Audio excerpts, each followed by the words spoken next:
Hello everyone, I am किशोर कारसेकर। तो इस video में हम बात करने वाले हैं केरल के नीट या मेडिकल काउंसलिंग एप्लीकेशन के बारे में। कि देखा जाए तो आज 27 मार्च और 27 मार्च के दिन उन्होंने केरल का जो मेडिकल काउंसलिंग प्रोसेस का रजिस्ट्रेशन है उस रजिस्ट्रेशन फॉर्म की लिंक यहाँ पे अवेलेबल की है।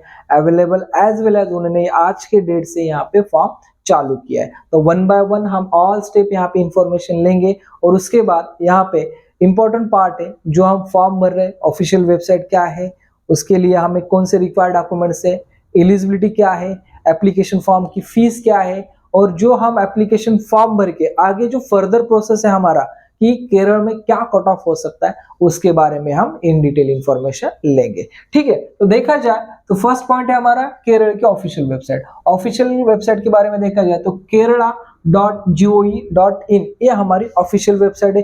किसी स्टूडेंट्स को कोई प्रॉब्लम है तो मैं डिस्क्रिप्शन में दे दूंगा, एज वेल एज जो भी टेलीग्राम एंड व्हाट्सएप ग्रुप है हमारे उस पे भी मैं ये बात पोस्ट करके दे दूंगा। ठीक है, उसके बाद है हमारा एप्लीकेशन डेट्स। एप्लीकेशन डेट क्या होगी देखा जाए तो यहाँ पे 27 मार्च से लेके 11 अप्रैल तक हमारा एप्लीकेशन फॉर्म हम यहाँ पे फिलअप कर सकते हैं। उसके बाद कौन कौन से कोर्स के लिए हम केरल में अप्लाई कर सकते हैं देखा जाए तो यहाँ पे medical, engineering, pharmacy, architecture as well as BSc courses के लिए हम अप्लाई कर सकते हैं। लेकिन इन दिस वीडियो हम बात कर रहे हैं ओनली फॉर मेडिकल कोर्सेज के लिए। और मेडिकल कोर्सेज में अगर देखा जाए तो हम यहाँ पे एमबीबीएस है, बीडीएस है, बीएमएस है, बीएसएमएस है और बीयूएमएस कोर्स है। इन सभी कोर्स के लिए हम यहाँ पे अप्लाई कर सकते हैं और यहाँ पे एडमिशन के लिए हम जा सकते हैं। तो इसके लिए बेसिक एलिजिबिलिटी क्या रहने वाली है, तो बेसिक एलिजिबिलिटी है अपने सभी स्टूडेंट्स के लिए कि कैंडिडेट इंडियन नेशनल होना चाहिए।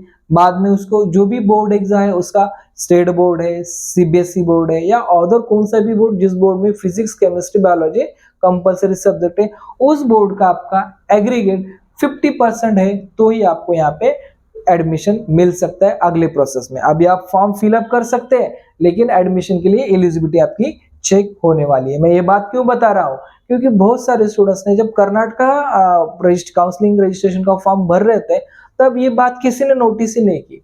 देखा जाए तो जब हम महाराष्ट्र स्टेट से किसी या कौन सी भी हमारी होम स्टेट से कहीं हम बाहर एडमिशन लेते तो वो एडमिशन प्रोसेस में हमारी जो भी बेसिक कैटेगरी रहती है वो कैटेगरी बाय डिफॉल्ट ओपन या जनरल में कन्वर्ट हो जाती है। उसमें हमें देखा जाए तो कोई मार्क में बेनिफिट नहीं मिलता या उसका क्राइटेरिया कम नहीं होता, as well as fee structure भी जो है वो हमें पूरे ओपन कैटेगरी के हिसाब से ही पेड करना पड़ता है।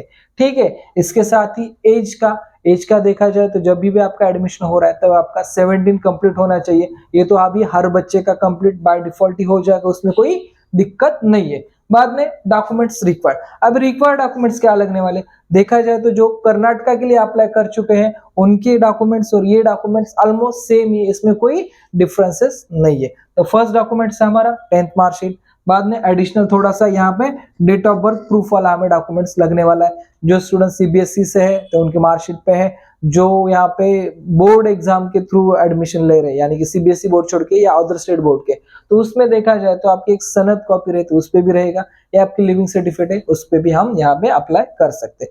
उसके बाद है आपका आधार कार्ड आपको कंपलसरी लगने वाला है और उसके बाद बैंक पासबुक डिटेल्स भी आपको यहाँ पे कंपलसरी लगने वाली है।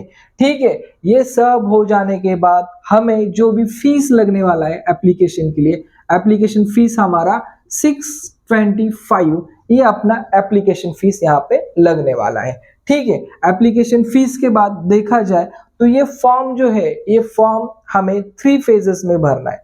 ठीक है, ये फॉर्म के टोटल 3 फेज है। हमें देखा जाए तो हम यहाँ पे कंसीडर करेंगे फेज 1, फेज 2 और फेज 3। तो हमें फेज 1 में क्या करना है, फेज 1 में हमें यहाँ पे वेबसाइट पे ओनली रजिस्ट्रेशन करना है फेज 1 में, और जब भी रजिस्ट्रेशन हो जाए आपका सबमिट कंप्लीटेशन हो जाए उसके बाद हमें फेज 2 में जो है जो हमारा नीट एग्जामिनेशन के रिजल्ट के बाद आएगा। ठीक से सुनिए, जब हमारा नीट का रिजल्ट आएगा उसके बाद हमें फेज 2 कंप्लीट करना होगा। उसके लिए जो भी केरल की वेबसाइट है उस पर हमें अपडेट रहना पड़ेगा और अपडेट रह के हमें जो भी हमारा नीट का स्कोर आया है वो यहाँ पे मेंशन करना होगा। ये रहा हमारा फेज 2। फेज 3 में हमें क्या करना है, जो भी हमारा यहाँ पे सिलेक्शन प्रोसेस रहता है उस प्रोसेस के लिए हमें कौन से कॉलेज में पार्टिसिपेट करना है या कौन से कॉलेज लेने हैं, ये सभी कॉलेज की यहाँ पे चॉइस फिलिंग करनी होगी।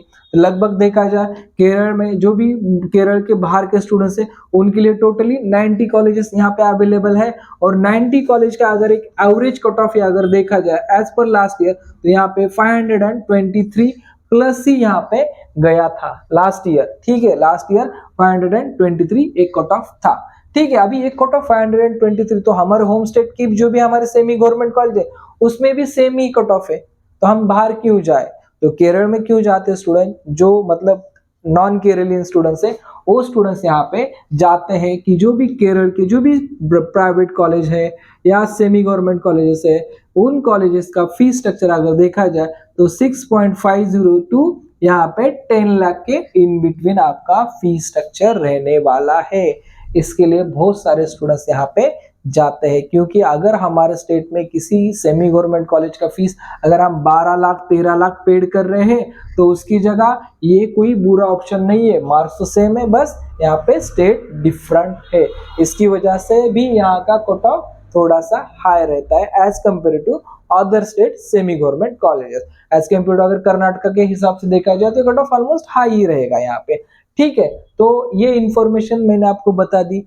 तो इस इंफॉर्मेशन में अगर आपको कोई डाउट्स है, कोई क्यूरीज है तो आप मुझे पूछ सकते हैं, कमेंट में पूछिए, मैं यहाँ का एज सुन एज पॉसिबल मैं आपको आंसर दे दूंगा। और उसके साथ ही सेकंड पॉइंट है, जो भी हम यहाँ पे जो भी 19 कॉलेज बोल रहे हैं वो 19 कॉलेजेस का कॉलेज नेम, कॉलेज का कट ऑफ, कॉलेज का फीस स्ट्रक्चर क्या रहने वाला, इन डिटेल इंफॉर्मेशन हम नेक्स्ट वीडियो में लेंगे। उसके साथ ही हम केरल का रजिस्ट्रेशन फॉर्म फिलअप कैसा करना है वो भी इंफॉर्मेशन हम नेक्स्ट वीडियो में इन डिटेल